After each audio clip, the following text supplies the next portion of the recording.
अस्सलामुअलैकुम वरहमतुल्लाहि वबरकातुहू। मेरे प्यारे साथियों, जिस इशू के बारे में, जिस मसले के बारे में आज बात करने जा रहा हूँ, वो एक ऐसा मसला है जो हमारे समाज में एक नासूर की तरफ बढ़ता ही जा रहा है। ये मसला जो है बच्चों के साथ जिनसी जाति के बारे में। मैं जिस चीज़ के बारे में बात करूँगा, जिस वो ये है कि जब हम एक बच्चे को देखते हैं, ये रहता है एक तरह का वल्नरेबल रहता है। इस पे ये इस्तेसाल का या एक्सप्लॉइटेशन का ज़्यादा से ज़्यादा शिकार ऐसा बन सकता है, क्योंकि जो इसकी मेंटल ग्रोथ रहती है, जो इसकी फिजिकल ग्रोथ रहती है, जो इसकी साइकोलॉजिकल ग्रोथ रहती है, ये सब चीज़ें ऐसी रहती है कि जो पूरी तरह से अभी परवाह नहीं चली होती है, जो पूरी तरह से जिनकी ग्रोथ नहीं हुई होती है, जिनकी पूरी तरह से नशोनुमा नहीं हुई हो चुकी होती है। और जब हम फिर देखते हैं तो एक घर ही ऐसी चीज़ रहती है जहाँ पर इस बच्चे को, क्योंकि ये छोटा रहता है, तो जहाँ पे इसकी एक अच्छी तरह से नशोनुमा, इसकी इसकी हिफाजत, इसका खाने पीने का ख्याल, इसकी एवं जो कहते हैं कि बच्चे का सबसे पहला जो सुकून रहता है वो घर ही रहता है, जो एक सेफ स्पेस कंसिडर की जाती है, जो सबसे महफूज जगह एक बच्चे के लिए मानी जाती है। इसके बाद जब हम देखते हैं इसी बच्चे को फिर हम स्कूल में भेजते हैं, वो स्कूल में इसके जो कहते हैं एक तरह के जो इसका मुस्तकबिल बनाने के लिए भेजते हैं, जिससे इसका एक अच्छा मुस्तकबिल, इसका एक अच्छा मुस्तकबिल सामने आए। और वहां पर भी हम देखते हैं, इन सभी जगहों पे हम देखते हैं, आए दिन सुनते रहते हैं, अखबारों में खबरों में ये सुनते रहते हैं कि एक बच्चे के साथ जिनसी जाति हो गई। वो सुनते ये है कि एक घर में ही उसके साथ जिनसी जाति हुई है। कभी ऐसे सुनते हैं कि कभी स्कूल में ऐसा हुआ है कि वहां पे एक बच्चे के साथ जिनसी जाति हुई है, और एक उस्ताद को सुनने में आता है कि एक उस्ताद उसमें मुलव्वस पाया जाता है। आज मैं जो आप लोगों के सामने बात करूंगा, वो एक कानून है जो सिर्फ नाबालिग बच्चों के लिए गवर्नमेंट ने लाया है, जिसका नाम है protection of children from sexual offence act 2012। इस कानून का मकसद ही ये था कि जो ये बच्चे रहते हैं, इनकी उम्र छोटी रहती है, इनके जो मसले हैं वो भी अलग से रहते हैं, उनको हम अलग बड़े लोगों से अलग थोड़ा करें, और इनके इसलिए अलग से जो प्रोसीजर भी होगा, जो इनके हुकूक भी होंगे, वो उनसे बच्चों की जो उम्र उसका भी ख्याल किया जाएगा। और जो ये जुर्म याफ्ता जिन लोगों ने जुर्म किया होगा, उनको भी कड़ी से कड़ी, जल्द से जल्द सजा मिले। इस सिलसिले में जब हम सेक्शन 3 या दफा 3 पॉक्सो एक्ट की देखते हैं, उसमें यह कहा गया है कि जब भी कोई इंसान मुलव्वस पाया जाए किसी बच्चे के साथ,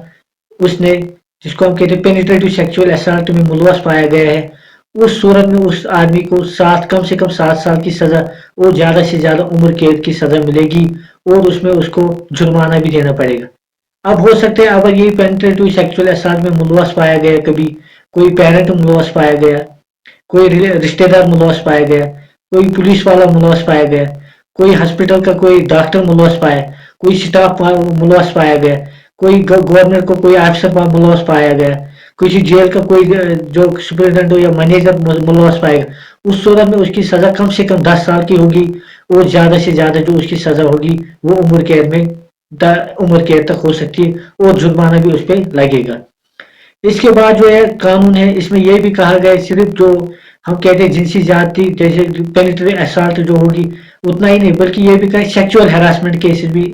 इसको इस एक्ट में, इस कानून में उनके बारे में सजा भी रखी गई। और ये भी कहा गया कि सेक्सुअल हैरासमेंट में कौन कौन सी चीजें आएगी।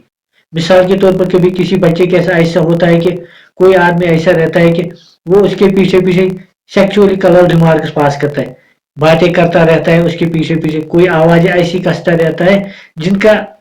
जिनका जो नेचर रहता है, जिनका वो मकसद रहता है, वो होता है, वो इंटेंशन जो रहता है वो जिनसी जाति या जिन मतलब सेक्सुअली कलर्ड रहते हैं वो रिमार्क्स। इस तरह से कभी हम ऐसे भी देखते हैं कि किसी बच्चे को वो ये ऐसे धमकाया गया जाता है कि मैं आपकी जो फोटो है वो अपलोड कर लूंगा, आपकी जो मतलब जो आपकी जो फोटो है, आपकी जो वीडियोज है, मैं अपलोड कर लूंगा, और उसको डराया जाता है। कभी ऐसा भी होता है कि कभी किसी बच्चे को ऑनलाइन भी तंग किया जाता है, मिसाल के तौर पर मैसेजें भेजी जाती है, उसको इंटरनेट पे उसको तंग किया जाता है। या कभी ऐसा भी होता है कि कुछ ऐसी वीडियो, अश्लील वीडियो उस बच्चे को दिखाई जाती है, और मकसद ये रहता है कि इसको किसी तरह से जिनसी तौर पे इसको मैं इस्तेसाल करूं। उस सूरत में उस आदमी की कम से कम सजा 3 साल की, और ज्यादा से ज्यादा 5 साल की सजा मिल सकती है। उसके बाद ऐसे भी हो सकता है कभी यह कि फॉर पोर्नोग्राफिक पर्पज, अश्लील वीडियोस बच्चों की बनाई जाती है। उस सूरत में यह होगा कि जो जिस बच्चे की वो अगर कोई आदमी इसमें मुलवस पाया गया, किसी बच्चे को उसने इसलिए इस्तेमाल किया कि उसकी वीडियोस बना लूं और फिर अपलोड कर लूं, या इसलिए क्योंकि लोगों के मतलब फॉर सेक्सुअल ग्रेटिफिकेशन के लिए इस्तेमाल करूं, उस सूरत में भी उस बंदे को सजा कम से कम 5 साल की मिलेगी जो इसमें मुलवस पाया जाएगा। और अगर किसी ने ये रिकॉर्डिंग किया होगा, किसी के मोबाइल में कुछ बच्चे की अश्लील वीडियोस पाई गई, तो उस आदमी को भी सजा मिलेगी। या किसी ने किसी बच्चे को एडवर्टीजमेंट में इस्तेमाल किया और उस जो जैसे जिनका ऑप्शन होगी, उस सूरत में भी उसको सजा मिलेगी। इसके बाद ये आ जाता है कि अब अगर कोई बंदा मिसाल के तौर पर किसी ने कोई क्राइम कर रहा है जो सेक्सुअल जिनसी जाति किसी बच्चे के साथ, और कोई उसकी उसमें मदद कर रहा है, अगर किसी ने किसी की वीडियो बनाई, कोई इसको लोगों तक पहुंचाने में उसकी मदद कर रहा है, अगर किसी ने किसी को बच्चे को अगवा किया, कोई गाड़ी वाला उसकी उसकी मदद कर रहा है उसको दूसरी जगह ले, उस सूरत में जितनी सजा उस बंदे को मिलेगी जिसने एक क्राइम किया, वो जिसने एक जुर्म किया, उतनी ही सजा उस दूसरे बंदे को मिले जो इसकी इसमें मदद कर रहा होगा। इसके बाद जो और एक चीज इस कानून में कही गई वो ये कि अब आए दिन ये रहता है कि किसी को पता चल जाता है कि किसी के साथ जिनसी ज्यादती हो रही है, किसी का जिनसी इस्तेसाल कर रहा है, क्या किसी आम आदमी को पता हो, किसी हमसाये को पता हो, किसी रिश्तेदार को पता हो, किसी दोस्त को पता हो, किसी पुलिस वाले को पता हो, और तब वो इसको छुपा लेता है और किसी को नहीं बताता है, उस सूरत में उस बंदे की भी सजा 6 महीने कम से कम हो जाएगी और उस पर फाइन भी लग जाएगा। इस तरह से अब यह है कि किसी मीडिया वाले को पता चला वो छुपा रहा है, उसको भी सजा मिल सकती है अगर वो ये लोग तक नहीं पहुंचाए। अब ये रहता है, उसके बाद ये रहता है कि हमने ये भी देखा है कि इनकी जो ट्रायल है, हमें ये मीडिया वाला या कोई हो वो उसका नाम, उस बच्चे का नाम नहीं ले सकता लोगों के सामने उस बच्चे, बल्कि उसकी जो आइडेंटिटी वो कॉन्फिडेंशियल रखनी है हमें, क्योंकि बच्चे का जो फ्यूचर है वो उससे खराब न हो पाए।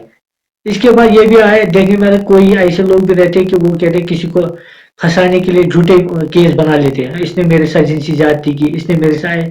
मतलब ऐसे एक्ट्रेस किए और उनकी कोई बुनियाद नहीं रही, उस सूरत में भी जिसने भी झूठा केस किसी पे किया होगा उसकी भी सजा 6 महीने कम से कम मिल जाएगी। और जो पॉक्सो एक्ट की सबसे बड़ी बात यह है कि अब हो सकता है कभी किसी के साथ खुदा ना करे किसी के साथ जिनसी ज्यादती होगी, उस सूरत में उस बच्चे को वो अगर लड़की होगी तो उसका जो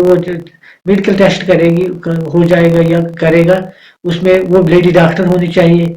और ये भी है कि ये प्राइवेट हॉस्पिटल हो या गवर्नमेंट, अगर एफआईआर फाइल हुई हो या ना हुई हो, केस बना हो या ना बना हो, उसको उस सूरत में पहले ये काम करना है, उसका वो मेडिकल टेस्ट कराना होगा। उसके बाद देखा जाएगा कि सच क्या है झूठ क्या है, बल्कि वो उसको रोक नहीं सकते कि हम टेस्ट नहीं करेंगे, पहले मेडिकल रिपोर्ट एफआईआर होनी चाहिए, केस बनना चाहिए, ऐसी ऐसी चीजें इस एक्ट में कही। इस एक्ट का ये भी मकसद है कि एक बच्चों को ऐसे माहौल हम प्रोवाइड करें जब उसका कल केस भी हो जाए, वो ट्रायल हो जाए, वो भी ऐसा होना चाहिए कि कभी भी इस मुजरिम को बच्चे के सामने हम न लाए। ये भी इस एक्ट की कुछ खास खसूसियत है। थैंक यू, शुक्रिया।